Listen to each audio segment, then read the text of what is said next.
In this class we will continue with the last topic, वही topic continue करेंगे. We were discussing about this thing, specially how to prove any irrational number like √2, √3, √5, √7, how to prove these as irrational numbers. ये हमने last time discuss किया था.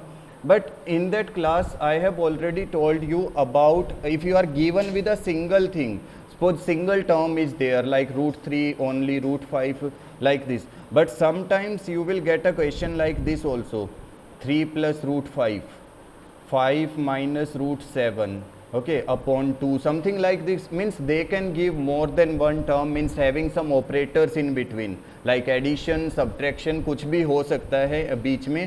साथ में एक rational हो सकता है, इरेशनल भी हो सकता है. मीन्स ऐसा भी हो सकता है लाइक √3 प्लस √5, इस तरह से भी हो सकता है. That means they can give any kind of question.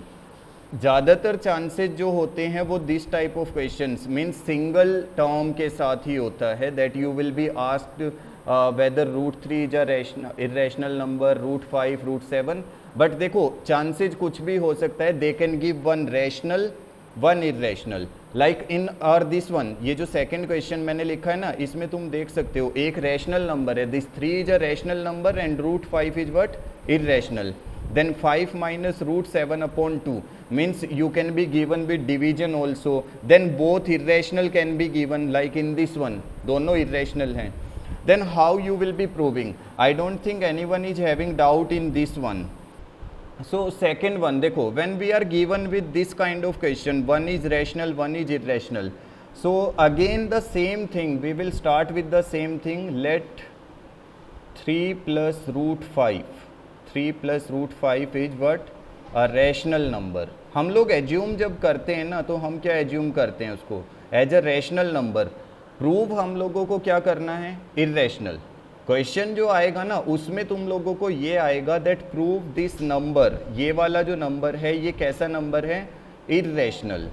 They are asking about this one, वो ये पूछेंगे कि इरेशनल है. But you will be assuming, तुम लोग क्या एज्यूम करोगे उसको as a rational number.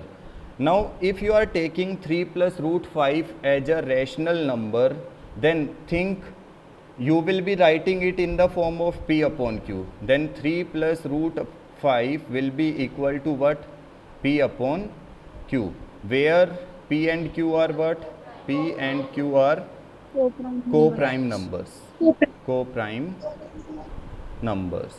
Okay, now from this 3 plus √5, this 3 is not having any root, so you will take it to the right side. So you will be left with √5 equal to p upon q minus 3. Now just see one thing. In our right side, जो right side है ना completely, उसमें एक term हमारे पास p upon q है, दूसरे वाला क्या है, -3. These both are what, rational terms. But left side में क्या है, irrational. और कभी भी ऐसा तो नहीं होगा कि रैशनल टर्म और इरेशनल तुम लोग इक्वल लिखोगे. ठीक है, तो तुम लोगों को बस सिंपली यहाँ पे क्या लिखना है, that this √5 p upon q minus 3 is a rational number, whereas this √5 is what, √5 is an irrational number. This is an irrational number.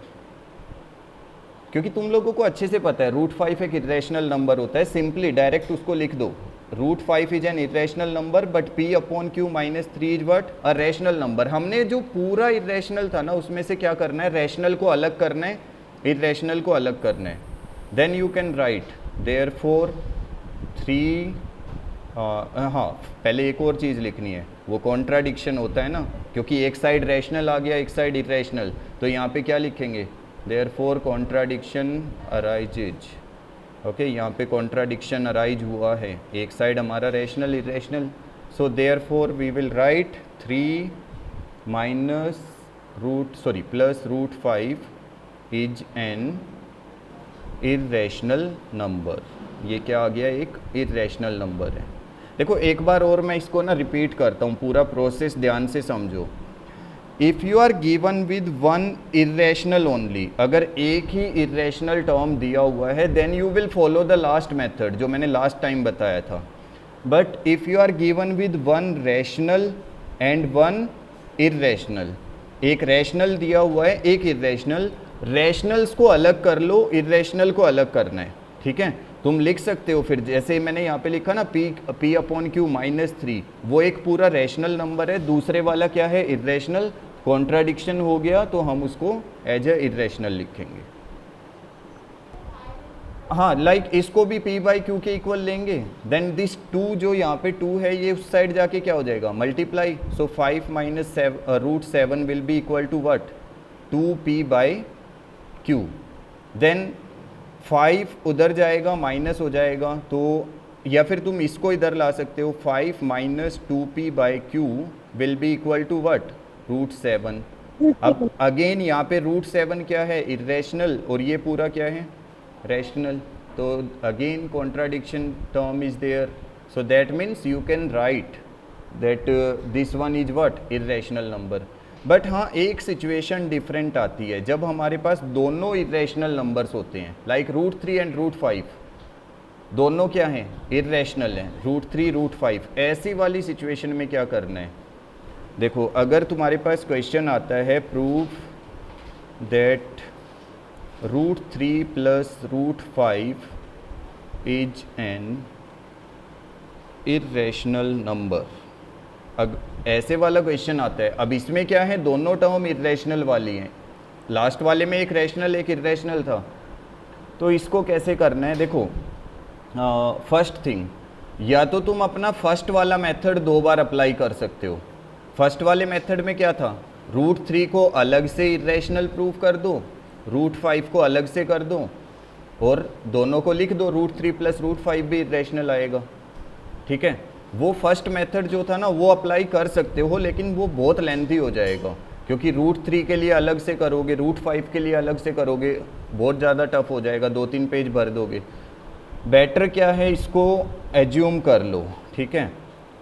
इसको भी again take it as a rational number, okay, let √3 plus √5 is a rational number, इसको भी rational ले लेते हैं, ठीक है। तो अब कोई भी रैशनल नंबर होता है p बाई क्यू की फॉर्म में ही होता है, okay, so we can take it as √3 plus √5 will be equal to what p by q, where p and q are coprime, p and q are coprime. अब देखो इसमें क्या करना, जब दोनों इरेशनल होते हैं, दोनों इरेशनल है √3 √5, स्केयरिंग बोथ साइड कर दो, स्केयरिंग बोथ साइड्स, तो दोनों साइड अगर स्केयर करोगे, देखो √3 प्लस √5 का स्केयर करना पड़ेगा इधर, और इस side p square upon q square हो जाएगा, ठीक है। p का स्केयर करेंगे p स्केयर आएगा और q का स्केयर करेंगे q स्केयर आएगा।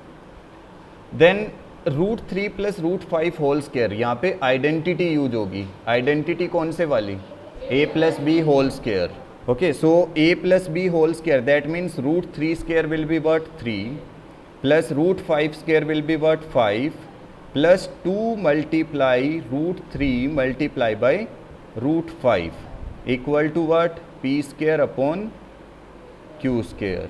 नाउ 5 प्लस 3, देखो यहाँ पे 3 प्लस 5 कितना आ जाएगा 8 प्लस 2 अंडर रूट कितना हो जाएगा √3 into √5 it will be √15 equal to p square upon q square. Now take this 8 that side, so 2 √15 will be equal to p square upon q square minus 8, then take this 2 in the denominator, so √15 will be equal to what p square upon 2q square minus, जब 8 को divide करेंगे 2 से it will B 4। अब देखो इसमें फिर से वही सिचुएशन आ गई, लेफ्ट साइड में कंप्लीट क्या है इरेशनल नंबर √15 और राइट साइड में सब p बाई क्यू की फॉर्म में है, क्योंकि 4 के नीचे भी तुम लोग 1 एज अ डेनोमिनेटर लिख सकते हो, तो वो भी p बाई क्यू है, that means what p square upon 2q square is what -4 is a rational number and √15 is irrational, again contradiction is there and you will write it. So this is how the three processes will be there. One is when one irrational number, second one rational plus irrational, and third one both irrational. जब both irrational होंगे तो square करना है. That's it. हाँ, this is all about your exercise 1.3. 1.3 में ऐसे ही questions हैं सब, एक बार चेक कर लेना उसको, ठीक है. Then I will show you, अगर कुछ अलग होगा तो हम कर लेंगे. Yes, see you can see here, first one is only to prove root 5 is irrational, second one 3 + 2 √5 जो अभी मैंने बताया भी था कैसे करना है. अच्छा, जो थर्ड क्वेश्चन में ना फर्स्ट पार्ट देखो 1/√2, तो इसको कैसे करना है एक बार ये वाला चेक कर लो. If you are given with something like 1/√2, if it is rational और इरेशनल, 1/√2 कैसे प्रूव करना है. तो देखो इसको वही एज्यूम करना है पहले रैशनल, देन इसको क्या करना है, take it as p/q, then q will go this side, so it will be q will be equal to what, √2p. देखो हमारी ना सेम सिचुएशंस बनती हैं, जैसे मैंने जब √2 को इरेशनल प्रूव किया था ना, तो √2 इरेशनल प्रूव करने में मैंने p/q ऐसे लिया था, ठीक है, जहाँ पे q और p को हमने को प्राइम नंबर्स लिया था. Now this q is multiplying with this one, so √2q equal to p. Same process है, वही स्केयरिंग बोथ साइड करना है, एवरीथिंग विल रिमेन सेम, सब कुछ वही रहेगा. Okay, the thing is just you have to remember कि उसको भी p/q, बस इसमें क्या है √2 p के साथ जा रहा है, उसमें किसके साथ गया था, q के साथ, इतना सा डिफरेंस है. एक बार करके देखना, अगर डाउट आएगा पूछ लेना. Okay, now moving to next exercise. So next is what, terminating, non-terminating. Terminating and non-terminating. This is the next type of question we are having, terminating, non-terminating, but without division. If you are having any number, how you can explain without terminating or non-terminating that, sorry, it is terminating or non-terminating without dividing. Divide किए बिना कैसे पता लगेगा if it is terminating or non-terminating. देखो, suppose I am having some questions here, 17/8, 13/40, 21/125, 16/35. Okay, some questions are there like this. So without dividing, हम लोगों को divide नहीं करना है, बिना डिवाइड किए बताना है इनमें से कौन सा टर्मिनेटिंग है, कौन सा नॉन टर्मिनेटिंग है. तो कैसे करना है, देखो सबसे पहले ना तुम्हें उसका डेनोमिनेटर चेक करना है. फर्स्ट वाले केस में डेनोमिनेटर क्या है, 8. Now if I will do the prime factor of this 8 के प्राइम फैक्टर करने पे it will be what, 2⁻³ then second one is 40 जो है डेनोमिनेटर, सिर्फ डेनोमिनेटर चेक करना है, न्यूमरेटर नहीं करना है. हाँ, लेकिन अगर कैंसिल आउट हो रहा है ना, पहले कैंसिल आउट करना. कई बार क्वेश्चन क्या होगा ना, इस तरह से भी देते हैं 21/15, वो तुमसे पूछेंगे वेदर इट इज़ टर्मिनेटिंग और नॉन टर्मिनेटिंग, 21/15. तो ऐसे केस में क्या करना है, पहले कैंसिल आउट करना है, you have to cancel it out. If it is cancelling, अगर हो रहा है तो करना, अदरवाइज नो नीड. सो 3 5 जा 3 7 जा, then you have to check the denominator, उसके बाद डेनोमिनेटर चेक करना है. तो देखो इनमें से जो मैंने यहाँ पे क्वेश्चन लिखे हैं ना, कोई भी कैंसिल आउट नहीं हो रहा है, so we will not cancel, directly denominator check करेंगे, उसके प्राइम फैक्टर्स करेंगे. सो 40 का प्राइम फैक्टर करेंगे तो 2⁻³ इंटू 5, 125 का करेंगे 5⁻³ then 35 5 into 7. Okay, these are the prime factors you will get. अब देखो अगर तुम्हारे प्राइम फैक्टर्स में सिर्फ 2 आ रहे, कितनी बार भी आए 3 टाइम्स, देखो इसमें जैसे 3 टाइम्स आ रहे हैं, ठीक है, it can be any number of time, 3 time 4 time 5 time, but if it is coming only 2, सिर्फ 2 ही आ रहे हैं, देन इट इज टर्मिनेटिंग। तब तुम लोग उसको क्या लिखोगे, terminating. That means 2 is coming any number of time, कितनी बार भी आ सकता है, then it is terminating. Then अगर 2 और 5 आ रहे हैं, उसके अलावा कोई और नंबर नहीं है, then also it is what, terminating. जरूरी नहीं है कि 2 और 5 इक्वल नंबर ऑफ टाइम्स आने चाहिए। देखो इसमें 2 कितनी बार है, 3 टाइम्स, 5 कितनी बार है, 1 time, but still it is terminating. तब भी वो क्या रहेगा, टर्मिनेटिंग रहेगा। क्यों है वो terminating, because both 2 and 5 are there. या तो अकेला 2 होना चाहिए या फिर दोनों 2 और 5 हो सकते हैं, बट उनके अलावा कोई और नंबर नहीं होना चाहिए। अगर ऐसा हुआ ना, यहाँ पे मल्टीप्लाई में 3 आ गया, तो ये नहीं सोचना है कि सर इसमें 2 और 5 तो आ रहे हैं तो मैं टर्मिनेटिंग लिखूंगा, ऐसा नहीं है। Okay, if any other number is there you will not write it as terminating. Okay, so सिर्फ क्या देखना है उसमें, 2 और 5। Then if alone 5 is coming then also terminating, तब भी वो क्या होगा, टर्मिनेट होगा। बट इन 3 सिचुएशन से अलग अगर कुछ भी आता है, then it will be but non terminating, तब वो नॉन टर्मिनेट हो जाएगा। उस वाले केस में नॉन टर्मिनेटिंग होगा। समझ आया, टर्मिनेटिंग नॉन टर्मिनेटिंग। देखो फर्स्ट केस, सिर्फ 2-3 चीज़ें इसमें याद रखना। First thing is if only 2 is there, only 2, any number of time, कितनी बार भी आ सकता है, then terminate. Only 5 is there, then terminate. 2 and 5 is there, then also terminate. But other than 2 and 5 कोई एक भी नंबर आता है, 3, 7, 11 कुछ भी, then it is non terminating. इन तीनों केसेज में टर्मिनेट होगा। ये 3 केस जो हैं टर्मिनेटिंग वाले।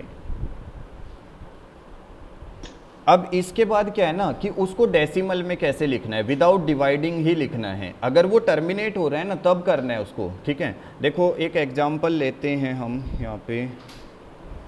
सपोज हमारे पास ना एक क्वेश्चन दिया हुआ है 13/3125। हाँ, सपोज ये क्वेश्चन लेता हूँ मैं। पहले फर्स्ट थिंग मैं चेक करूँगा कि ये टर्मिनेटिंग है या नॉन टर्मिनेटिंग है। So I will be doing the factors of 3125. So it will be 5 6 ja 30, 5 2 ja 10, 5 5 ja, then 5 1 ja, 5 2 ja, 5 5 ja, then 5 2 ja, 5 5 ja, 5 5 5 1 ja. So 13/5 raised to power 5. This is what we are getting, है ना। After doing the prime factors and all, 5 raised to power 5 we are getting. That means what, it is terminating, ये terminate हो जाएगा। So अगर terminate होगा that means we can convert it in the form of decimals, decimal की form में convert कर सकते हैं। अब देखो डेसिमल में कैसे कन्वर्ट करना है, तुम लोगों को डिवाइड नहीं करना है। If it is terminating, terminating है तो क्या करना है, यहाँ पे देखो 5 की कितनी पावर है, 5 मल्टीप्लाई कर लो 2 raised to power 5, ठीक है। जितनी 5 की पावर है ना उससे ही मल्टीप्लाई कर दो। अगर 2 होता तो जितनी 2 पावर है उतना ही 5 से करना है। अब क्योंकि नीचे डेनोमिनेटर में मल्टीप्लाई किया है तो ऊपर भी करना पड़ेगा। सो ऊपर क्या आएगा, 2 raised to power 5, ठीक है। सेम चीज़ जो हमने नीचे मल्टीप्लाई किया है सेम हमें क्या करना पड़ेगा, न्यूमरेटर में भी करना है। Both numerator and denominator you have to multiply with same thing. Now 13 multiply 2 raised to power 5 is how much, 32. And see these both are having same powers, ये 5 और ये 2 दोनों की पावर सेम है ना। So we can write 5 2 जा 10, 10 raised to power 5. So it will be 13 into 32 कितना बनेगा, 13 2 जा 26, 13 3 जा 39, 41, 416। Okay, so upon 10 raised to power 5 को कितना लिख सकते हैं, इट इज 1 के आगे कितनी जीरोज, 5 है ना, 5 zeros with this 1, 10 raised to power 5. Now you have to convert in decimal. See 1 2 3 4 5 number of zeros, so that means 6 1 4 0 0.0. So this is converted into decimal, इसको हमने डेसिमल में कन्वर्ट किया without any division, divide नहीं किया हम लोगों ने। पहले चेक करना है टर्मिनेटिंग नॉन टर्मिनेटिंग, उसके बाद कन्वर्ट करना है। अगर नॉन टर्मिनेट आ गया ना तो वो डेसिमल में कन्वर्ट करना ही नहीं है, तब नहीं करना है। लेकिन अगर टर्मिनेटिंग आता है तो तुम्हें इस तरह से कन्वर्ट करना है। ओके देखो एक और एग्जांपल कराता हूँ मैं। सपोज हमारे पास ना एक क्वेश्चन लेते हैं 80। देखो सपोज हमारे पास ये आ गया 17/80। एक और एग्जांपल देखो ध्यान से। इफ़ वी आर हैविंग 17/80 और इसको कन्वर्ट करना है किस में, सॉरी पहले चेक करना है टर्मिनेट नॉन टर्मिनेट, तो 80 के फैक्टर्स करेंगे। सो इट विल बी 2 4 जा 0, 2 2 जा, देन 2 10 जा 2, 5 जा 5, 1 जा। So we are getting 17/2 raised to power 4 and 5 raised to power 1. This is what we are getting, 2 raised to power 4 and 5 raised to power 1. अब देखो क्योंकि इसमें 2 और 5 के अलावा कोई नंबर नहीं है, that means it is terminating, वो टर्मिनेट हो रहा है। ठीक है, तो तुम यहाँ पे लिख सकते हो directly it is terminating. But यहाँ पे एक चीज़ चेक करो, 2 रेज टू पावर कितना है 4, 5 रेज टू पावर कितना है 1, सेम पावर होनी चाहिए दोनों की। दैट मीन्स हमें यहाँ पे मल्टीप्लाई करना पड़ेगा कितना, 5 रेज टू पावर 3, क्योंकि 1 पावर हमारे पास ऑलरेडी है, 1 + 3 4 हो जाएगा। तो ऐसा नहीं करना है कि 4 से मल्टीप्लाई कर दिया तो 5 रेज टू पावर 4, फिर 5 की पावर इंक्रीज हो जाएगी। ऑलरेडी हमारे पास 5 रेज टू पावर 1 था, हमने कितना लिया 5 रेज टू पावर 3, तो ऊपर भी किससे मल्टीप्लाई करेंगे 5 raise to power 3। So it will be 17 into 5 raise to power 3 कितना होता है 125 upon 2 raise to power 4, 5 raise to power 4, so it will be 10 raise to power 4। Now 17 5 जा 85, 17 2 जा 34, it will be 42, 17 1 ja 2125 upon 10 raised to power 4 means 10,000. So it will be 0.2125. Okay, by using the number of zeros you can put the decimals. So this is how you will be converting into terminating and non-terminating, and also how to write in decimals also. Okay, this is the last thing that we are having in this chapter. Next class we will try with the some extra questions also.